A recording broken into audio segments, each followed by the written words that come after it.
నమస్కారం ఫ్రెండ్స్, ఈరోజు మనం HPCL Hindustan petroleum corporation limited నుంచి వచ్చిన ఆఫీసర్ మరియు జూనియర్ ఎగ్జిక్యూటివ్ రిక్రూట్మెంట్ 2026 గురించి తెలుసుకుందాం. ఇది ఒక మహారత్న పిఎస్యు గవర్నమెంట్ జాబ్ కాబట్టి కెరియర్ వైజ్ చాలా మంచి ఆపర్చునిటీ అని చెప్పొచ్చు. ఈ రిక్రూట్మెంట్లో ఇంజనీరింగ్, ఫైనాన్స్, హెచ్ఆర్ మరియు ఐటీ బ్యాక్గ్రౌండ్ ఉన్న క్యాండిడేట్స్కి మంచి అవకాశం ఉంది. ముఖ్యంగా గవర్నమెంట్ సెక్టర్లో హై సాలరీ మరియు స్టేబుల్ జాబ్ కోరుకునే వాళ్ళకి ఇది ఒక స్ట్రాంగ్ ఓపెనింగ్. ఈ వీడియోలో మనం నోటిఫికేషన్లో ఉన్న అన్ని ముఖ్యమైన వివరాలు స్టెప్ బై స్టెప్గా తెలుసుకుందాం. కాబట్టి వీడియోని చివరి వరకు చూడండి. ఇప్పుడు ముందుగా నోటిఫికేషన్ ఓవర్వ్యూ గురించి తెలుసుకుందాం. ఈ రిక్రూట్మెంట్ను Hindustan petroleum corporation limited HPCL విడుదల చేసింది. ఇది గవర్నమెంట్ ఆఫ్ ఇండియా కింద ఉన్న ఒక మహారత్న పిఎస్యు. ఈ నోటిఫికేషన్ ద్వారా ఆఫీసర్స్ మరియు జూనియర్ ఎగ్జిక్యూటివ్ పోస్ట్స్ను వివిధ డిపార్ట్మెంట్స్లో భర్తీ చేస్తున్నారు. ముఖ్యంగా టెక్నికల్ మరియు నాన్ టెక్నికల్ స్ట్రీమ్స్ రెండింటికి అవకాశాలు ఉన్నాయి. ఆయిల్ మరియు గ్యాస్ సెక్టర్లో పనిచేయడం అంటే మంచి ఎక్స్పోజర్తో పాటు స్టేబుల్ కెరియర్ కూడా పొందే అవకాశం ఉంటుంది. హెచ్పిసిఎల్ వంటి పెద్ద పిఎస్యులో జాబ్ రావడం అనేది చాలా ప్రెస్టీజియస్గా కన్సిడర్ చేస్తారు. ఇప్పుడు వేకెన్సీ డీటెయిల్స్ గురించి తెలుసుకుందాం. ఈ రిక్రూట్మెంట్లో మొత్తం సుమారు 116+ వేకెన్సీస్ ఉన్నాయి. ఇవి వివిధ డిసిప్లిన్స్లో విభజించబడ్డాయి. ఇంజనీరింగ్ సైడ్లో మెకానికల్, ఎలక్ట్రికల్, సివిల్, కెమికల్ వంటి బ్రాంచెస్కి పోస్ట్స్ ఉన్నాయి. అలాగే నాన్ టెక్నికల్ సైడ్లో finance officers for CA MBA candidates, HR officers మరియు ఇన్ఫర్మేషన్ సిస్టమ్స్ ఐటీ ఆఫీసర్స్ కూడా ఉన్నాయి. ఈ రిక్రూట్మెంట్లో టెక్నికల్ మరియు మేనేజ్మెంట్ లెవెల్ పోస్ట్స్ రెండింటికి అవకాశం ఉండటం వల్ల చాలా మంది క్యాండిడేట్స్కి ఇది మంచి కెరియర్ ఆపర్చునిటీగా చెప్పొచ్చు. గవర్నమెంట్ రిజర్వేషన్ రూల్స్ ప్రకారం ఎస్సీ, సెయింట్, ఓబీసీ, ఈడబ్ల్యూఎస్ మరియు పీడబ్ల్యూబీడీ క్యాండిడేట్స్కి కూడా రిజర్వేషన్స్ వర్తిస్తాయి. ఇప్పుడు ఇంపార్టెంట్ డేట్స్ గురించి తెలుసుకుందాం. ఈ రిక్రూట్మెంట్కు సంబంధించిన ఆన్లైన్ అప్లికేషన్ ప్రాసెస్ ఇప్పటికే ప్రారంభమైంది. అర్హత ఉన్న అభ్యర్థులు 20 జూలై 2026 లోపు తప్పకుండా అప్లై చేసుకోవాలి. ఈ తేదీ తర్వాత అప్లికేషన్ విండో క్లోజ్ అవుతుంది కాబట్టి చివరి రోజు వరకు వేచి ఉండకుండా ముందుగానే అప్లై చేయడం మంచిది. ఎందుకంటే చివరి రోజుల్లో వెబ్సైట్ స్లో అవడం లేదా టెక్నికల్ ఇష్యూస్ రావడం చాలా కామన్.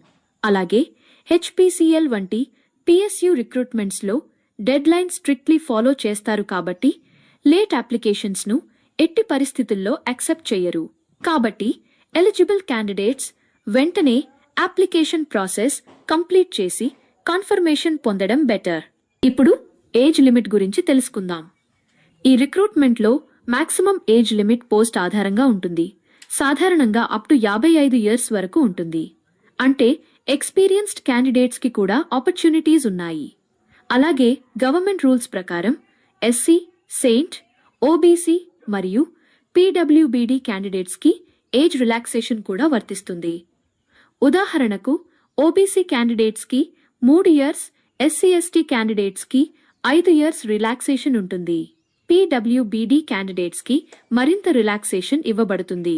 కాబట్టి డిఫరెంట్ కేటగిరీస్కి ఎలిజిబిలిటీ రూల్స్ వేరుగా ఉంటాయి. కాబట్టి అప్లై చేయడానికి ముందు అఫీషియల్ నోటిఫికేషన్లో మీ పోస్ట్కి సంబంధించిన ఎగ్జాక్ట్ ఏజ్ క్రైటీరియాని చెక్ చేసుకోవడం చాలా ఇంపార్టెంట్. ఇప్పుడు అప్లికేషన్ ఫీ గురించి తెలుసుకుందాం.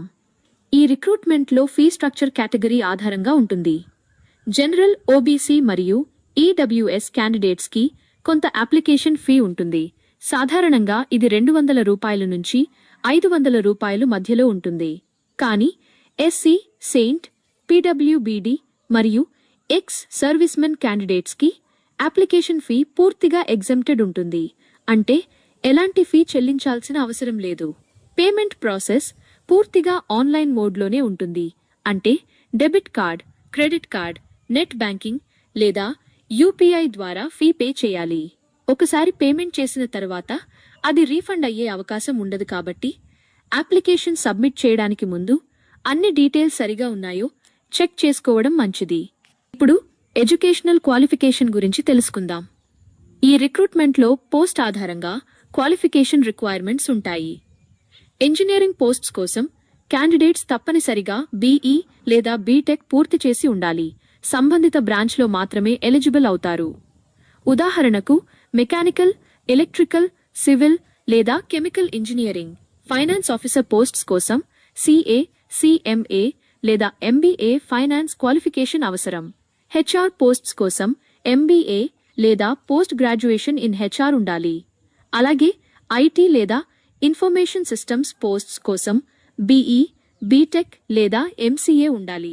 కొన్ని పోస్ట్స్కి మినిమం పర్సెంటేజ్ క్రైటీరియా కూడా ఉంటుంది. సాధారణంగా 60% వరకు రిక్వైర్ చేస్తారు. కాబట్టి క్యాండిడేట్స్ తమ క్వాలిఫికేషన్ పోస్ట్ రిక్వైర్మెంట్స్కి మ్యాచ్ అవుతుందో లేదో కేర్ఫుల్లీ చెక్ చేసుకోవాలి. ఇప్పుడు సాలరీ డీటెయిల్స్ గురించి తెలుసుకుందాం. హెచ్పీసీఎల్లో సెలెక్టెడ్ క్యాండిడేట్స్కి చాలా అట్రాక్టివ్ సాలరీ ప్యాకేజ్ అందుతుంది. సాధారణంగా పే స్కేల్ 50,000 రూపాయల నుండి 1,60,000 రూపాయలు ప్లస్ వరకు ఉంటుంది. ఇది పోస్ట్ మరియు గ్రేడ్ ఆధారంగా మారుతుంది. మొదటి నెలలలోనే ఎఫెక్టివ్ సాలరీ దాదాపు 85,000 రూపాయల నుండి 95,000 రూపాయలు ప్లస్ పర్ మంత్ వరకు అందే అవకాశం ఉంటుంది. దీనితో పాటు dearness allowance, DA, house rent allowance, HRA, medical benefits, performance related pay వంటి అనేక బెనిఫిట్స్ కూడా ఉంటాయి. హెచ్పీసీఎల్ ఒక మహారత్న పిఎస్యు కాబట్టి ఉద్యోగ భద్రతతో పాటు లాంగ్ టర్మ్ గ్రోత్, ప్రమోషన్స్ మరియు రిటైర్మెంట్ బెనిఫిట్స్ కూడా చాలా స్ట్రాంగ్గా ఉంటాయి. అందుకే ఇది ఇంజనీరింగ్ మరియు మేనేజ్మెంట్ గ్రాడ్యుయేట్స్కి డ్రీమ్ పిఎస్యు జాబ్ అని చెప్పొచ్చు. ఇప్పుడు ఎగ్జామ్ డీటెయిల్స్ గురించి తెలుసుకుందాం. ఈ రిక్రూట్మెంట్లో సెలక్షన్ ప్రాసెస్లో మొదటగా కంప్యూటర్ బేస్డ్ టెస్ట్ సిబిటి నిర్వహిస్తారు. ఇది పూర్తిగా ఆన్లైన్లో జరిగే ఆబ్జెక్టివ్ టైప్ ఎగ్జామినేషన్. ఈ ఎగ్జామ్లో సాధారణంగా టెక్నికల్ సబ్జెక్ట్ నాలెడ్జ్, అలాగే reasoning, quantitative aptitude, English language మరియు జనరల్ అవేర్నెస్ సెక్షన్స్ ఉంటాయి. అంటే క్యాండిడేట్ యొక్క సబ్జెక్ట్ నాలెడ్జ్తో పాటు ఓవరాల్ యాప్టిట్యూడ్ కూడా టెస్ట్ చేస్తారు. ఎగ్జామ్ డేట్ ఇంకా ఆఫీషియల్గా ప్రకటించలేదు. అది హెచ్పీసీఎల్ వెబ్సైట్లో లేటర్గా అప్డేట్ చేస్తారు. అడ్మిట్ కార్డ్ కూడా ఆన్లైన్ మోడ్లోనే రిలీజ్ అవుతుంది. కాబట్టి క్యాండిడేట్స్ రెగ్యులర్లీ ఆఫీషియల్ వెబ్సైట్ను చెక్ చేస్తూ ఉండాలి. ఇప్పుడు సెలెక్షన్ ప్రాసెస్ గురించి తెలుసుకుందాం. హెచ్పీసీఎల్ రిక్రూట్మెంట్లో సెలెక్షన్ ఒక స్టెప్ బై స్టెప్ ప్రాసెస్లో జరుగుతుంది. మొదటగా క్యాండిడేట్స్ను ఆన్లైన్ అప్లికేషన్ ఆధారంగా వెరిఫై చేస్తారు. తరువాత ఎలిజిబుల్ క్యాండిడేట్స్కి కంప్యూటర్ బేస్డ్ టెస్ట్ సిబిటి నిర్వహిస్తారు. ఈ ఎగ్జామ్లో పర్ఫార్మెన్స్ ఆధారంగా నెక్స్ట్ రౌండ్కి షార్ట్ లిస్ట్ చేస్తారు. షార్ట్ లిస్టెడ్ క్యాండిడేట్స్కి అవసరమైతే గ్రూప్ టాస్క్ లేదా గ్రూప్ డిస్కషన్ కూడా నిర్వహించవచ్చు. ఆ తర్వాత ఫైనల్ స్టేజ్లో పర్సనల్ ఇంటర్వ్యూ ఉంటుంది. ఇంటర్వ్యూ తరువాత డాక్యుమెంట్ వెరిఫికేషన్ మరియు మెడికల్ ఎగ్జామినేషన్ పూర్తి చేసిన తర్వాత ఫైనల్ మెరిట్ లిస్ట్ విడుదల చేస్తారు. అంటే మొత్తం సెలెక్షన్ పూర్తిగా పర్ఫార్మెన్స్ ఆధారంగా ట్రాన్స్పరెంట్గా జరుగుతుంది. ఇప్పుడు హౌ టు అప్లై గురించి తెలుసుకుందాం. ఈ రిక్రూట్మెంట్కు అభ్యర్థులు పూర్తిగా ఆన్లైన్ మోడ్లోనే అప్లై చేయాలి. ముందుగా హెచ్పీసీఎల్ అఫీషియల్ వెబ్సైట్లోకి వెళ్లి రిక్రూట్మెంట్ సెక్షన్ ఓపెన్ చేయాలి. అక్కడ మీ డీటెయిల్స్తో రిజిస్ట్రేషన్ కంప్లీట్ చేసి లాగిన్ అవ్వాలి. తరువాత అప్లికేషన్ ఫామ్లో పర్సనల్ డీటెయిల్స్, ఎడ్యుకేషనల్ క్వాలిఫికేషన్ మరియు ఇతర అవసరమైన సమాచారం సరిగ్గా ఫిల్ చేయాలి. ఆ తర్వాత అవసరమైన డాక్యుమెంట్స్ని స్కాన్ చేసి అప్లోడ్ చేయాలి. ఫీ అప్లికేబుల్ ఉంటే ఆన్లైన్ మోడ్లో పే చేసి చివరగా అప్లికేషన్ను సబ్మిట్ చేయాలి. సబ్మిట్ చేసిన తర్వాత అప్లికేషన్ కాపీని డౌన్లోడ్ చేసి ప్రింట్ తీసుకోవడం చాలా ఇంపార్టెంట్. ఫ్యూచర్ రెఫరెన్స్ కోసం ఉపయోగపడుతుంది. అన్ని డీటెయిల్స్ సరిగా ఉన్నాయో ఒకసారి వెరిఫై చేసుకుని మాత్రమే ఫైనల్ సబ్మిషన్ చేయాలి. హెచ్పీసీఎల్ ఆఫీసర్ రిక్రూట్మెంట్ 2026కు సంబంధించిన ముఖ్యమైన వివరాలు. ఇది ఒక మహారత్న పిఎస్యు గవర్నమెంట్ జాబ్ కాబట్టి కెరియర్ వైజ్ చాలా మంచి ఆపర్చునిటీ అని చెప్పొచ్చు. మొత్తం 116 ప్లస్ వేకెన్సీస్తో పాటు అట్రాక్టివ్ సాలరీ ప్యాకేజ్ అంటే దాదాపు 85,000 రూపాయల నుండి 95,000 రూపాయలు ప్లస్ పర్ మంత్ వరకు అందే అవకాశం ఉంటుంది. అలాగే సెలెక్షన్ ప్రాసెస్లో సిబిటి, గ్రూప్ టాస్క్, ఇంటర్వ్యూ వంటి స్టేజెస్ ఉంటాయి. ఎలిజిబుల్ క్యాండిడేట్స్ తప్పకుండా ఈ అవకాశాన్ని యూజ్ చేసుకుని 20 జూలై 2026 లోపు అప్లై చేయండి. హెచ్పీసీఎల్ వంటి రెప్యూటెడ్ ఆర్గనైజేషన్లో జాబ్ రావడం అనేది లాంగ్ టర్మ్ కెరియర్ గ్రోత్కి చాలా యూస్ఫుల్ అవుతుంది. ఈ వీడియో మీకు యూస్ఫుల్గా అనిపిస్తే లైక్ చేయండి, షేర్ చేయండి, ఇంకా ఇలాంటి లేటెస్ట్ గవర్నమెంట్ జాబ్ అప్డేట్స్ కోసం మా ఛానల్ని సబ్స్క్రైబ్ చేయండి. Thank you.